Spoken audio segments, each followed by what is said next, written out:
Welcome to the Tattooed Truth Podcast with Anna Love, a space for embodied conversations for soul-led rebels.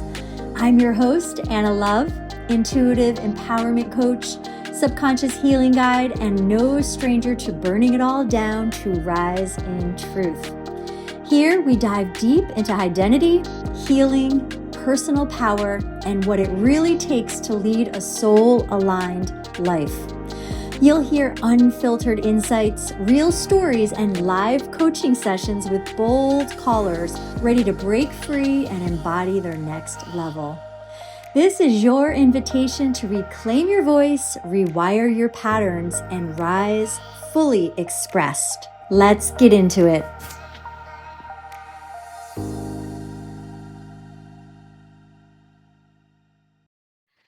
Let's talk about the pressures of being in your 30s, looking for your career, right? If you haven't landed that already, and especially if you haven't landed that already, okay? Maybe you're looking for your significant other or your marriage, right? Maybe you're looking at kids. So, career, kids, how about your health and wellness, right? What your longevity looks like. And do you have a routine? So, looking back at my 30s, what I would tell my 30-year-old self is stop running to try to check all the boxes. And it's not about doing, it's about being. This is so important for 30 somethings to hear because in our 20 somethings, we have gotten the degree or we've gone out and started our own company, or maybe we're just floating around, but we're so indoctrinated, so programmed to feel like we haven't made it. We are not successful unless we have a certain number in our bankroll. We have things that we've stored away for the future. We've got a 401k. We've got that career. And that way our parents can feel that we are a big success, right? And depending on what family you come from, maybe some parents don't encourage you to go to college. I know that, interestingly enough, my mother encouraged me to go to college, but not my brother and sister, because there was a divorce in my family. And so she had it written up in the divorce agreement that my dad was going to be paying. So it's interesting how she would program me that you're going to college, you're going to college, you're going to college. But she never said that to my brother and sister. And guess what? Guess who didn't go to college? My brother and sister. Okay. So there's something to be said about the expectations of your parents.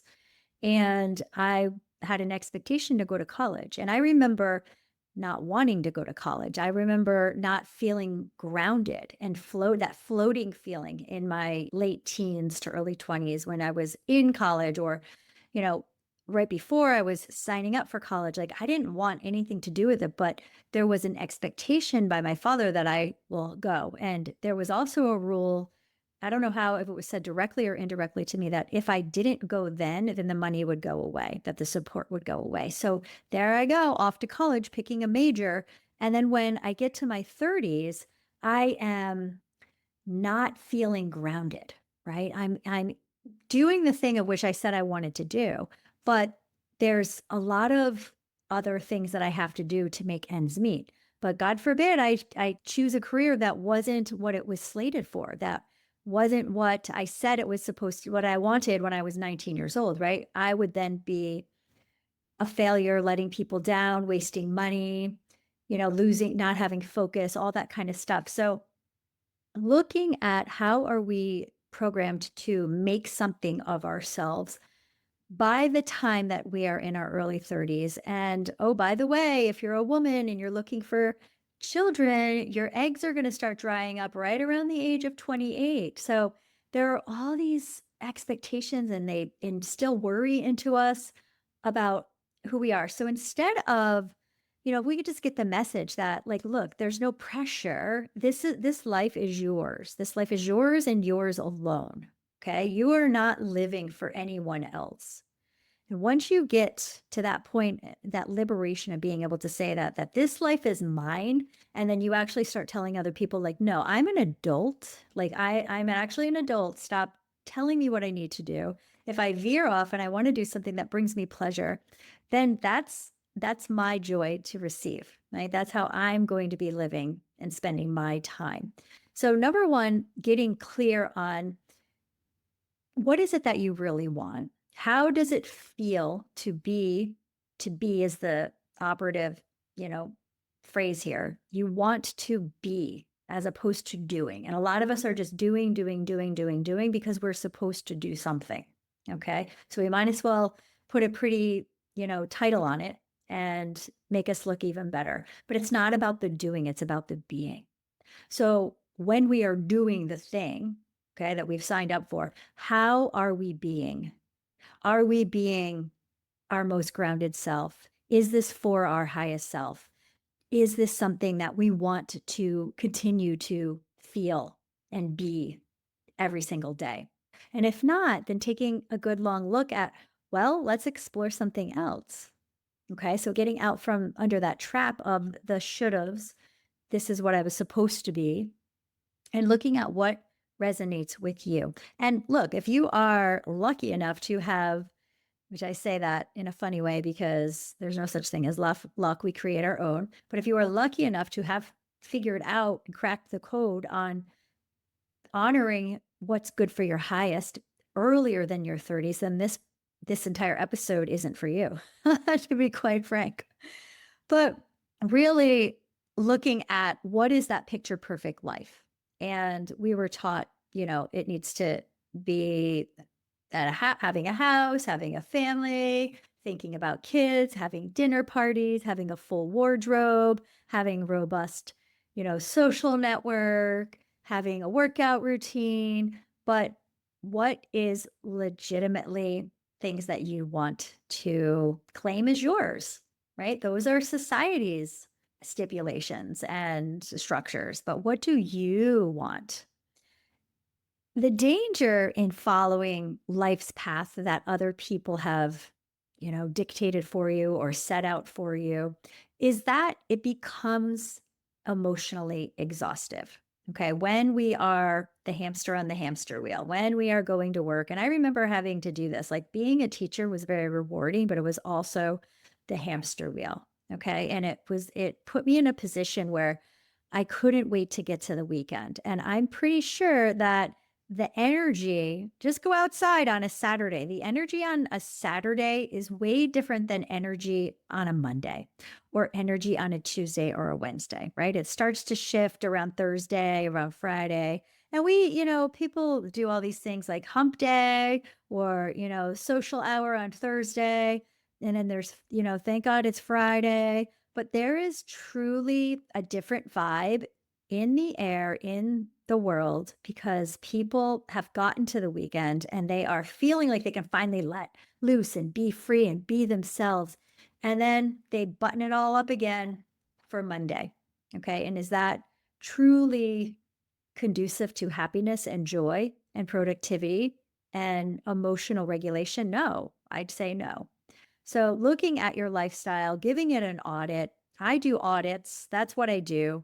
If you were to work with me one-on-one or in a group container, what I am all about with my clients is finding the sections of your life that you feel there's a huge imbalance or a huge deficit, and you don't know if you're allowed to, like giving you permission.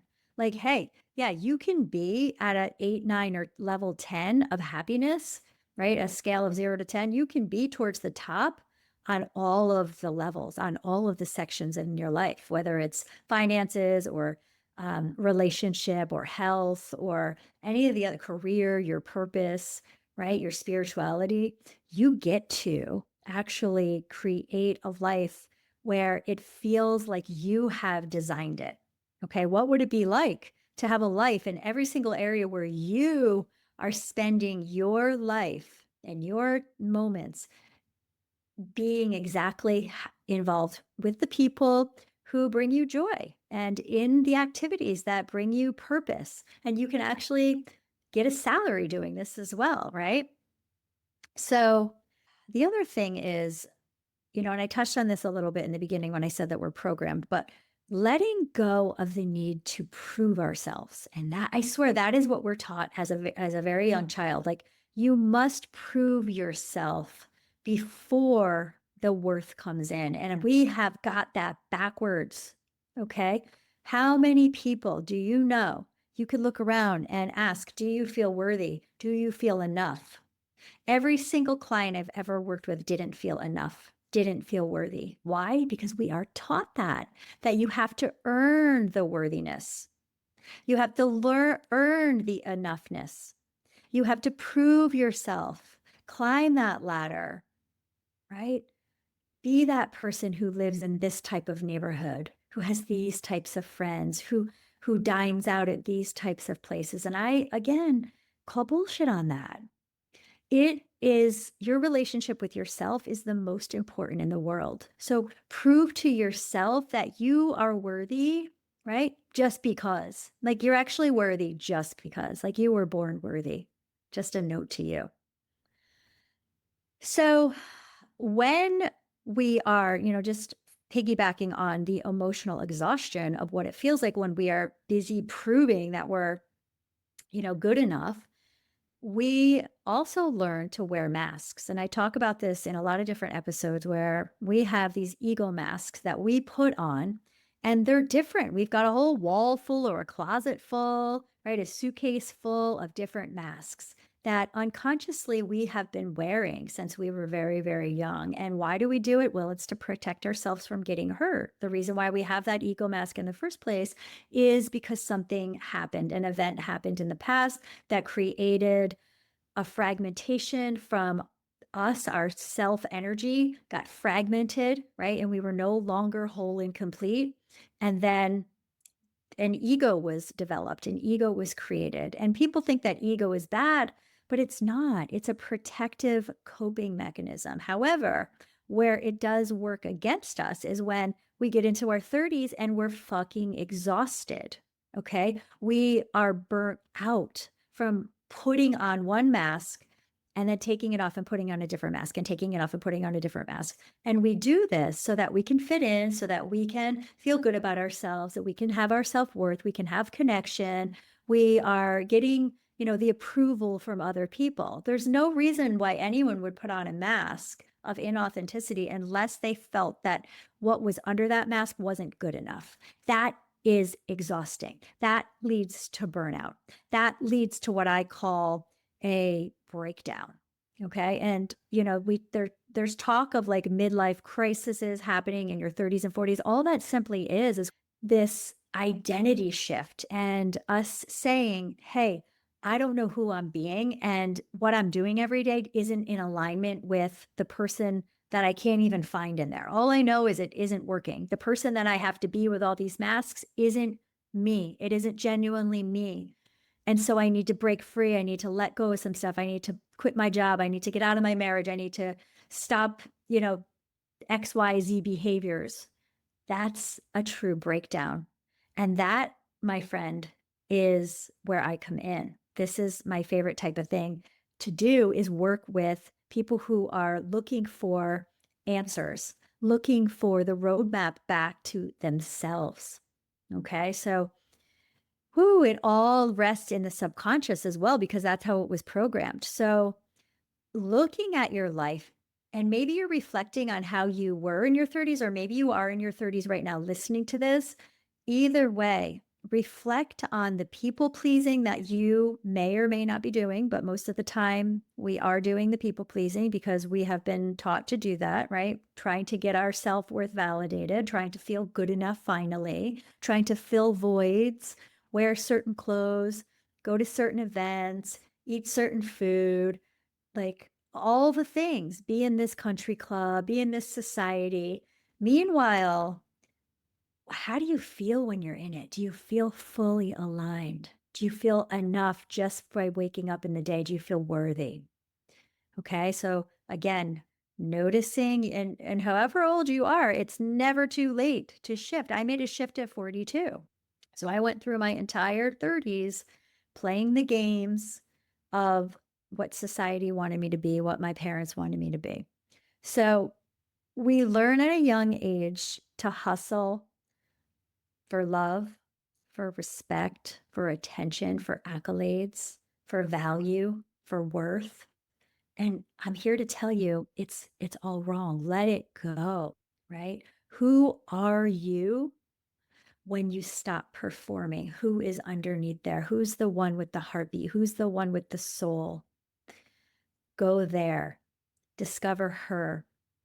And that's where the gold is, right? That's where the beauty lies. So that's what I wanted to talk about today. And I'd love for you to chime in. Let me know if you have any questions that you want me to touch on.